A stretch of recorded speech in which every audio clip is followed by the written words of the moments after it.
Aksi unjuk rasa menolak wajib militer kembali dilakukan umat Yahudi ultra-ortodoks atau biasa dikenal Haredi. Mereka memblokir jalan-jalan Al-Quds yang diduduki pada Senin 18 Maret 2024. Dilansir dari Al-Mayadin, umat Haredi membentangkan spanduk bertuliskan, "Kami lebih baik mati daripada mengabdi." Mereka menolak untuk mengikuti dinas militer sebagaimana undang-undang yang disahkan oleh Israel. Tak hanya memblokir jalan raya, massa juga menutup jalur kereta api ringan di kawasan Yafa.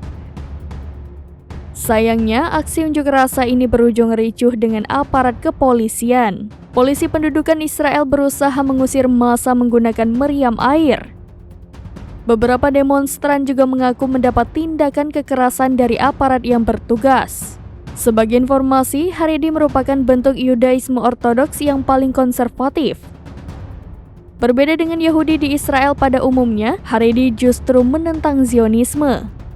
Mereka menganggap gerakan Zionisme melanggar sumpah untuk tidak berpolitik di kalangan orang-orang Yahudi.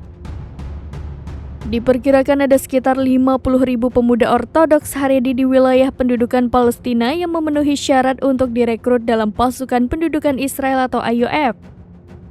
Namun, hanya sebanyak 1.200 yang mendaftar berdasarkan statistik tahun 2019.